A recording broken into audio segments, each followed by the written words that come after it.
Coming up on News Live at 6, there's snow in Syracuse. I'll have all you need to know to stay warm this December in just a few minutes. Plus some holiday tunes from a local music group that's plucking at the heartstrings. Their mission ahead.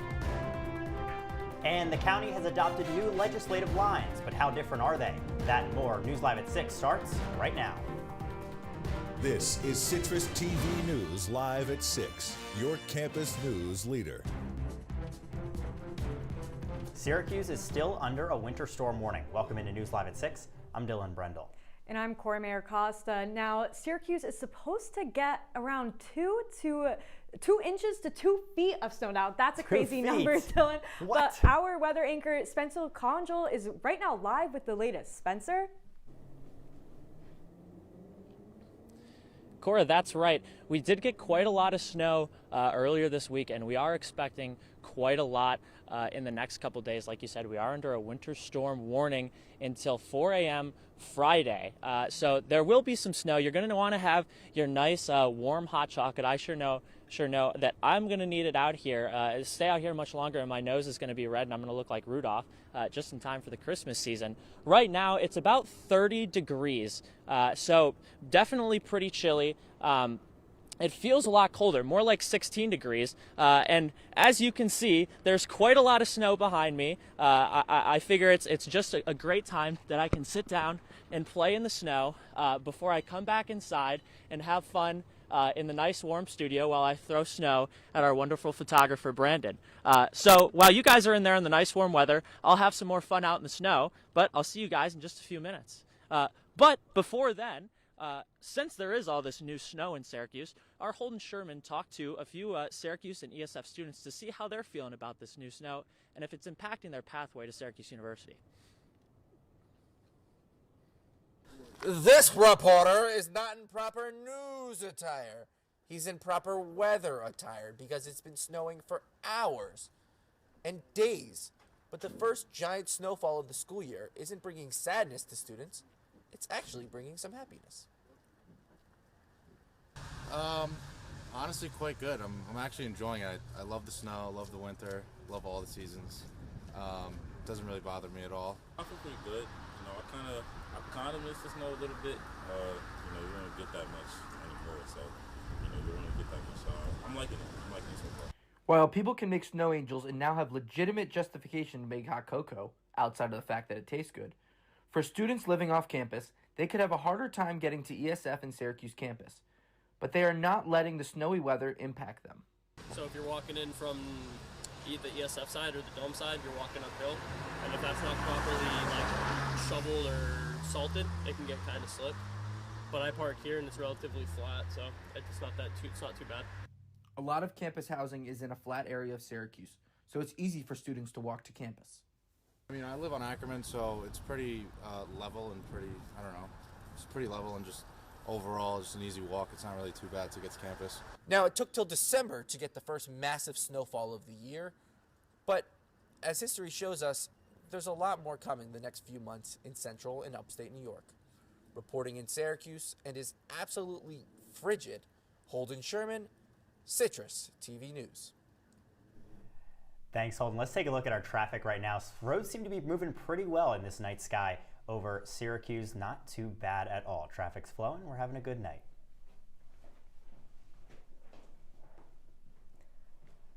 Well, Dillon, I mean, right before the traffic fully ramps up for the holiday season, it looks a little bit calm. And the community is currently coming together during this holiday season with a variety of ways. But one group in particular has a unique friendship.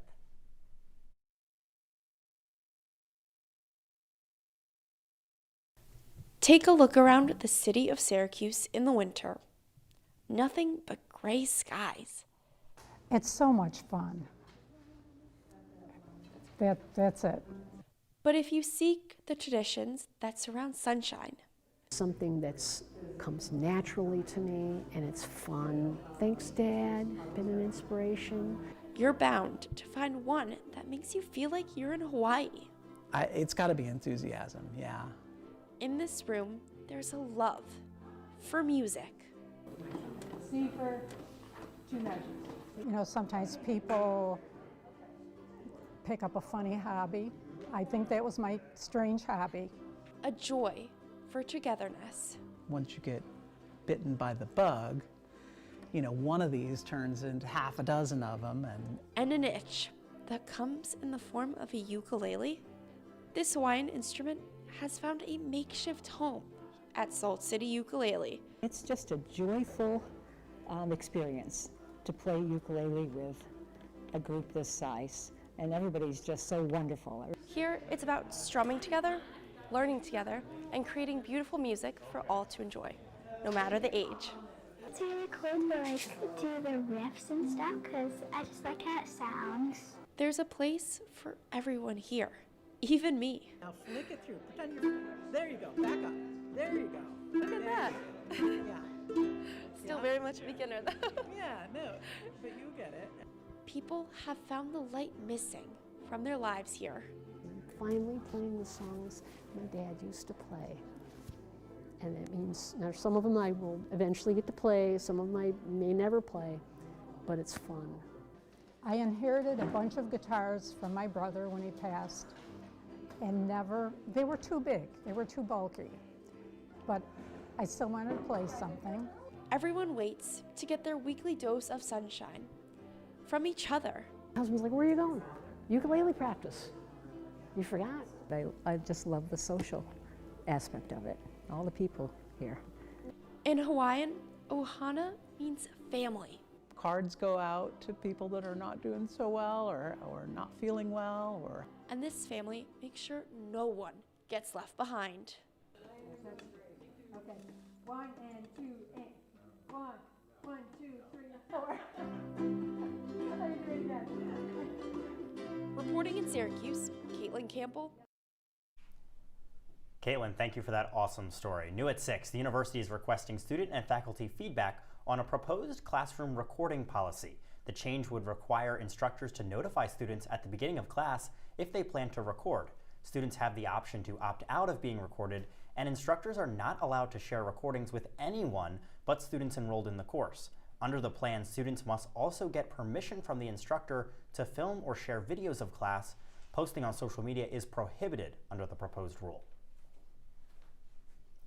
Just months after a judge ordered Onondaga County to redraw their district lines, the legislature voted last night on the official map that will be in effect for the 2025 elections. Joining us in studio to explain the latest is Citrus TV's Drew Matiasic.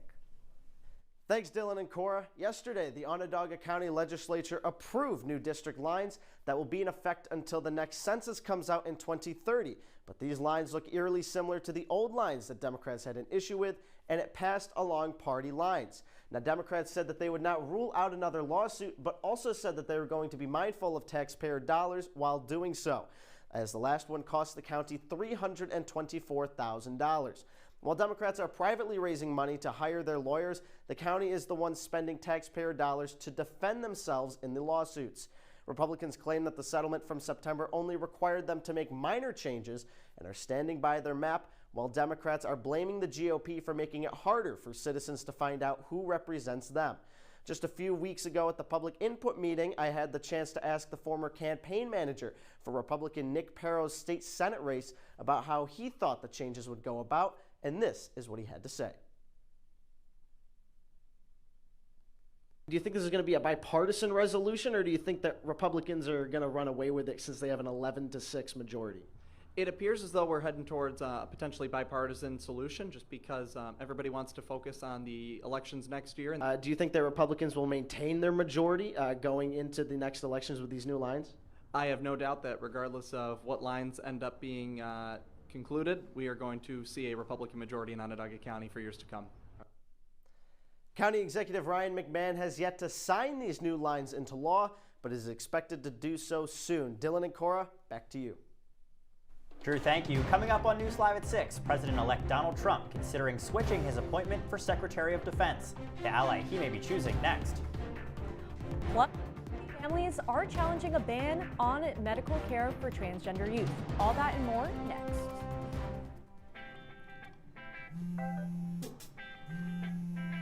We talked about not doing it. Baby, you see, you're so right for me.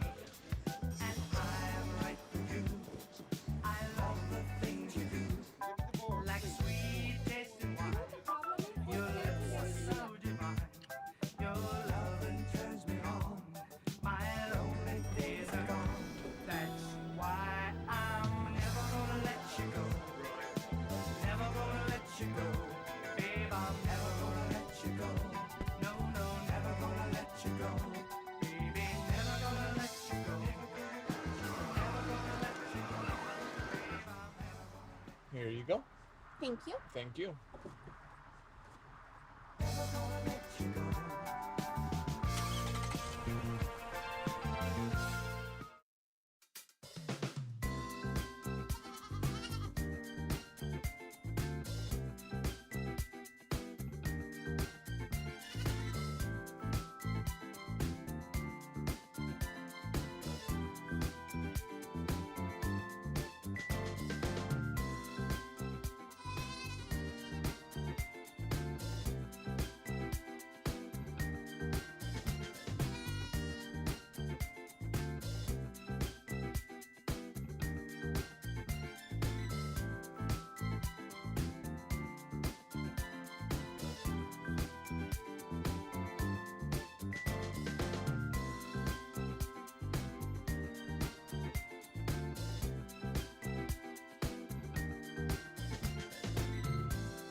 You're watching Citrus TV News live at 6 with Dillon Brendle, Cora Mayer-Costa, and Spencer Congel. Now, your campus news leader continues. Welcome back into Citrus TV News Live at 6. The CEO of United Healthcare, Brian Thompson, was shot and killed earlier this morning in what is believed to be a targeted attack. Thompson was shot outside of the New York Hilton Midtown on Avenue of the Americas near 54th Street in Manhattan. Thompson was transported to Mount Sinai West Hospital where he was pronounced dead. Police are still searching for the gunman and are offering up to $10,000 to anyone who has information regarding the shooting.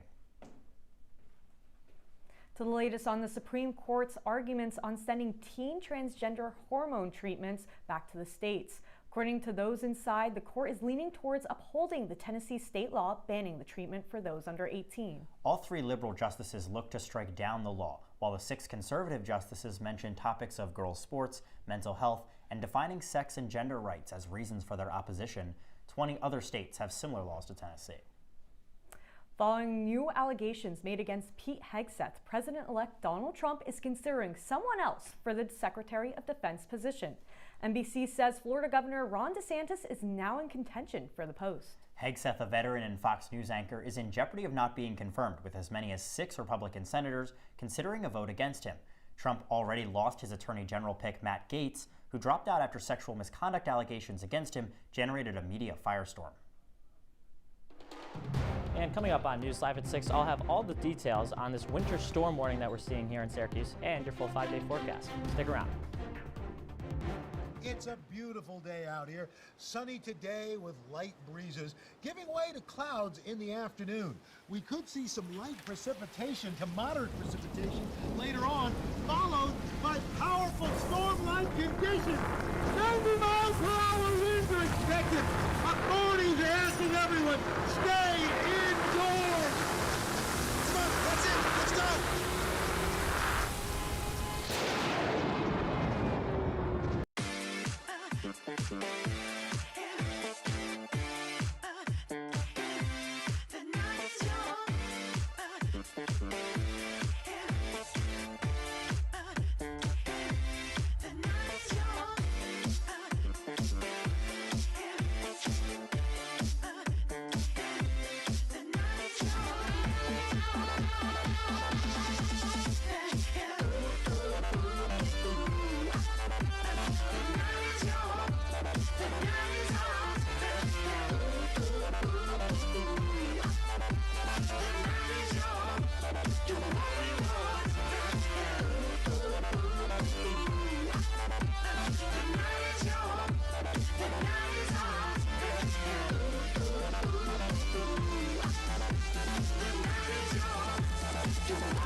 From the Citrus TV Weather Center, this is SU's most accurate weather forecast. Welcome back to News Live at 6. Now, as we were talking about earlier, Central New York is under a winter storm warning starting today at 1 p.m. and going until Friday at 4 a.m. Now, we haven't seen too much snow today, but that snow, like I said, will be picking up later tonight at around midnight, and it will be carrying out through most of tomorrow. We are expecting quite a bit of snow around 5 to 8 inches tonight, and it could get even more over the next couple days. And what's really going to make it pretty cold out there is we are expecting throughout the day tomorrow around 45-mile-per-hour gusts of winds. So wear some gloves, wear a nice heavy jacket, because it's going to be pretty chilly and pretty windy out there. That's what's going to make your ears fall off if you're not careful. And so our 5-day forecast here, as you can see, it is definitely going to be snowing tomorrow. 100% chance of snow tomorrow, 32 degrees. As we move throughout the week, it's going to get a little cooler on Friday and Saturday with snow likely, but a little bit less. And then as we move to the latter half of the weekend, Sunday and Monday, it's going to warm up a little bit, and that snow is going to turn into rain. We're going to see 40, 45 degree temperature somewhere around Saturday, Sunday. It's where it's going to transition to that from snow to freezing rain to rain. And with all the snowfall that we're seeing here in Central New York, it means cities and towns and villages all have to prep the roads and sidewalks. And now our wonderful Ronnie Perillo takes us to Fayetteville, where officials say they're ready for Mother Nature. It's a Central New York tale as old as time. The lake effect snow is back on shore for another winter season. Residents here aren't strangers to the white stuff. Syracuse often makes the top tier on the list of snowiest cities.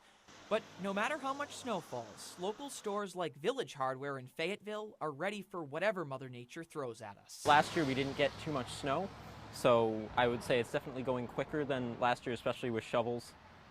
We haven't seen too many snowblower sales yet. We hope we're going to pick that up in the coming weeks and months as the snow continues to fall. Wiedemann says the top seller of all winter weather supplies is rock salt. Village Hardware sells thousands of pounds every season. It all goes down on driveways and sidewalks in the village. But what about the roads? You know, for us, it's been pretty easy so far. Fayetteville DPW Superintendent Bobby Hall says the village is in good shape. His department's 8 drivers clear around 38 miles of road for just over 4,000 residents. And the department's small size has proven to be a big plus for new drivers looking to drop down the plow. We have a few newer guys, so we're doing some more this is great for training because it's been mostly day snow. They can go out, get trained on the routes, ride with a guy that's been here for a while, knows how to check the trucks out. Hall says the salt used by Onondaga County comes right from his garage on North Manlius Street. All made on the premises, it's ready for the roads from Clay to Skinny Atlas. In the village of Fayetteville, Ronnie Perillo, Citrus TV News. Well, Syracuse men's basketball skipped some of the snow. They went to Knoxville last night. Let's just say it did not go well. I'll have full highlights on the other side.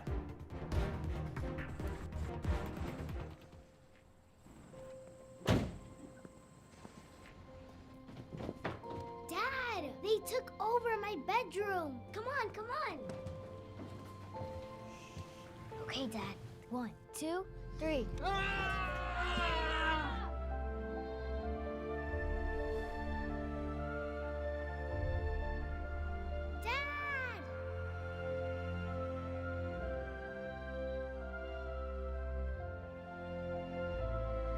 You saved me.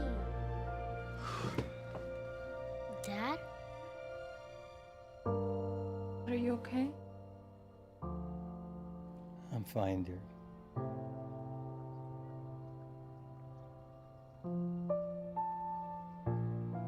Your hero needs you now, and AARP is here to help. Find the care guides you need at aarp.org/caregiving.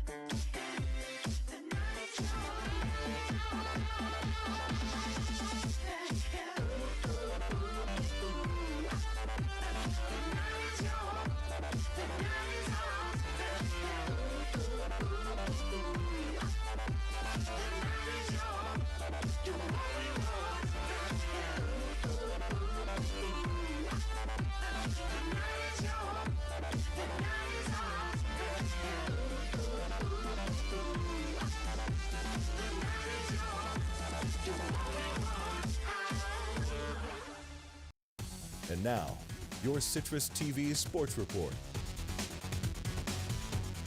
'Tis the season for some snow, holiday cheer, and Syracuse basketball, of course. Except Cuse men's hoops has been caught in a bit of a blizzard. Welcome into sports. I'm AJ Myers. The Orange season so far has been filled with underwhelming performances and drawn plenty of frustration from fans.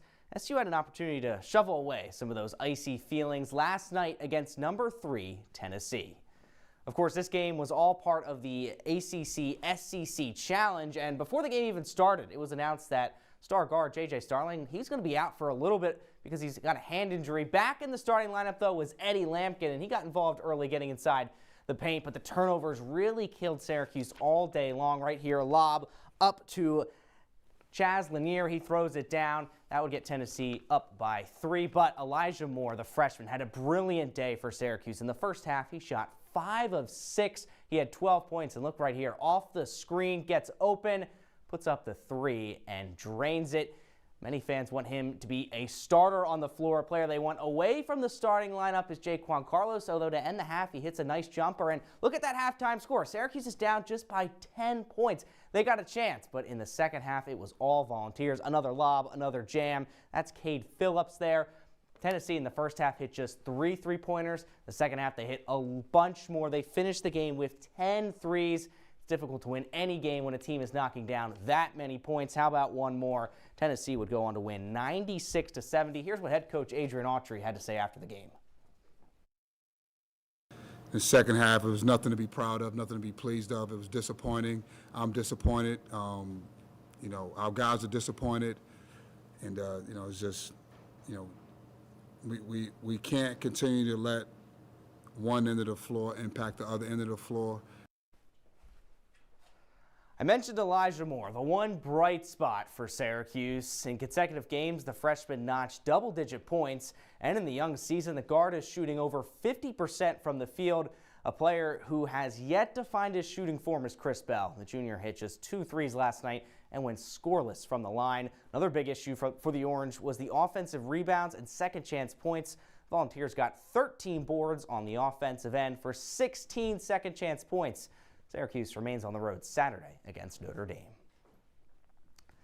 Syracuse women's basketball plays its ACC-SEC Challenge tonight versus Texas A&M. Felicia Leggett-Jack's group has had a rocky start to the season as well. The Orange sit at 500, yet did pick up a 27-point win over the weekend. The Aggies sit at the same 4-4 record as the Cuse. Tonight's game is in College Station at 7:15, and for Syracuse, their center Isabel Verja had an excellent game off the bench last time. The grad student recorded her first career double-double with 12 points and 11 boards. Guard Georgia Woolley currently leads the team in scoring. Once again, that game is at 7:15 in College Station tonight. Should be a fun one for the Orange and Aggies. Last night's college football laid out its penultimate playoff rankings, and Syracuse showed up, slotting in at number 22. Interestingly, though, UNLV, a team the Cuse beat on the road, they were selected at 19. That can all be left up for debate. Where there is no argument is that SU should be in a pretty enticing bowl game. Right now, ESPN has the Orange either in the Holiday or Gator Bowl. Head-to-head records gotta matter. I mean, come on, that's why we play the games. But your wake-up weather when we come back. Leaving hot coals improperly extinguished can cause a wildfire. Hey guys, it's Smokey! It looks as if Smokey is going to use the drown, stir, drown and feel technique. After the first drown, a good start. Next, another drink. And finally, a close feel. Is it cool? Okay. Yeah. Hey, Smokey, catch! Oh, my bad, Smokey. Only you can prevent wildfires.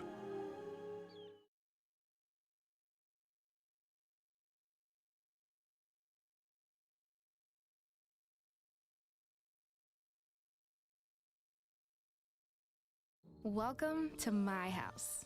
Lately, not my happy place. Everybody's pretty tired of each other. The parents were not themselves. My little brothers were morphing into small creatures. The walls were closing in. Clearly, a case of too much family, too close, 24/7. And there's a lot of that going around right now. If If this sounds like your house, try going someplace new. YourLifeYourVoice.org. You'll find lots of ideas to help you handle the family stresses of being confined to close quarters. YourLifeYourVoice.org. It might not get you out of the house, but it could help you find a little more breathing room.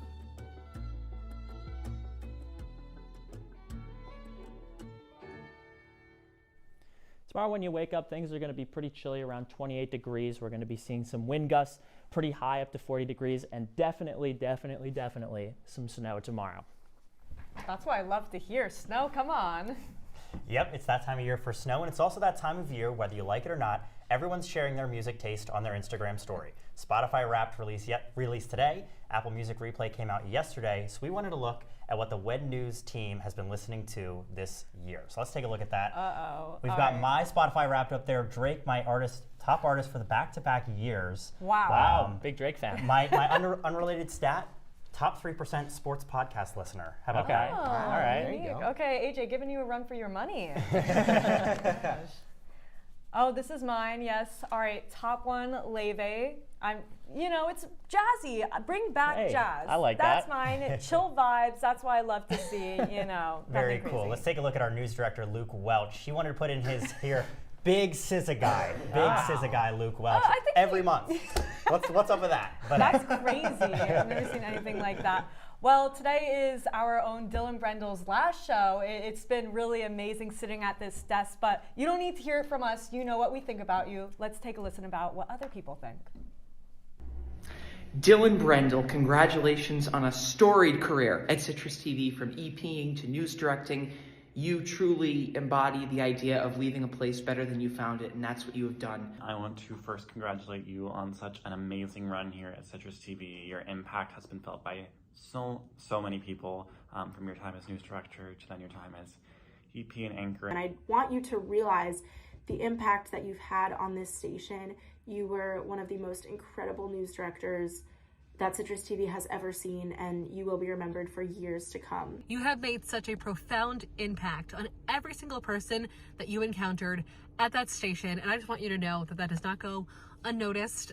Dillon, it has been an absolute pleasure to be sitting at that desk with you all semester long. You are a fantastic person, and you were a really amazing news director. It's been great working with you over the past few years. You were an awesome news director, and I'm so honored to have been able to be your weather anchor. You have taught me everything that I know about producing, and I would not be making the shows I'm making if it wasn't for you and your help and your advice. I can't believe we're here already, but it's been an honor to work with you these past 3 years. I know you'll go on and do great things. Good luck.